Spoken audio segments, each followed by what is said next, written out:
আসসালামু আলাইকুম এভরিওয়ান, আশা করছি সবাই অনেক ভালো আছেন। আজকে আমি একটি ফাঁকিবাজি রেসিপি নিয়ে চলে এসেছি। অনেক সময় এমন হয় যে হাতে কম সময় থাকে অথবা রান্না করতে ইচ্ছে করে না, তখন এটা খুব কম সময়ের মধ্যে আমি করি। এটা হয়তো অনেকেই জানেন, কিন্তু আমি যেভাবে করি সেটা দেখাচ্ছি। আমি প্রথমে তেল গরম করে এখানে কিছু রসুন কুচি, পেঁয়াজ কুচি, কাঁচামরিচ, গাজর আর সাথে টমেটো অ্যাড করেছি। আমি গাজরটা ফ্রোজেন করে রেখেছিলাম। গাজর ফ্রোজেন করার জন্য প্রথমে কুচি কুচি করে কেটে সব পানিটা ঝরিয়ে সুন্দর করে ফ্রিজে রাখলে অনেক দিন ভালো থাকে। অল্প সময় ভেজালে এটা খুব সুন্দর করে উঠে আসে, কারণ কাটার ঝামেলাটাও আর থাকে না। এখানে যে নুডলসের মশলাটা ছিল ওটা দিয়ে দিয়েছি। অনেক ভেজিটেবলে কিন্তু ফ্রোজেন করা যায়, ইনফ্যাক্ট আমরা কাঁচা মরিচও অনেক সময় ফ্রোজেন করি, তো একদম কিছু হয় না, একটু সময় ভেজালেই ঠিক হয়ে আসে। আমি এখানে এক সাইডে ডিম অ্যাড করেছি, একটুখানি লবণ দিয়ে দিয়েছি। ডিমে লবণটা একটু বেশি করে নিলে আর ভেজিটেবলে লবণ দিতে হবে না, সাথে অ্যাড করে নেওয়া যাবে। এটা মিক্সড করলে এটা এমনিতেই লবণের টেস্টটা ওখানে চলে যায়। এরপরে ডিমটাকে আমি খুব সুন্দর করে ঝুরি করে নিয়েছি, মিক্সড করে নিচ্ছি।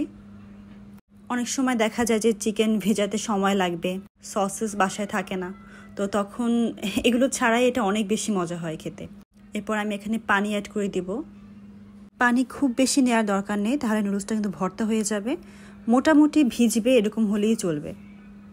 তো আমি এখানে প্রায় 2 মগ করে পানি নিয়ে নিয়েছি। এরপর আমি সুন্দর করে নুডলসটাকে এর ভিতরে দিয়ে দিচ্ছি। আপনারা চাইলে ভেঙেও নিতে পারবেন,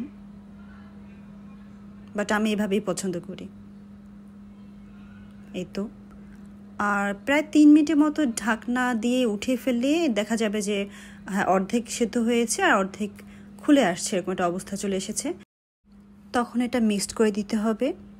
আর মিক্সড হয়ে গেলে আমরা বাকি প্রসেসটা করব। বাকি প্রসেসের মধ্যে এখানে অ্যাড করতে হবে বাকি যে নুডলসের মশলা ছিল সেটা অ্যাড করব এখন। আমি এখানে খুব সামান্য পরিমাণে একটু জিরা গুঁড়া নিয়েছিলাম। এবার আমি চিলি ফ্লেক্স অ্যাড করব। চিলি ফ্লেক্সের পরে আমি এখানে সয়া সস দিয়ে দিচ্ছি। And the last one is tomato sauce. So it's the final look. ফাঁকিবাজি রেসিপি ডান। Take care. আল্লাহ হাফেজ।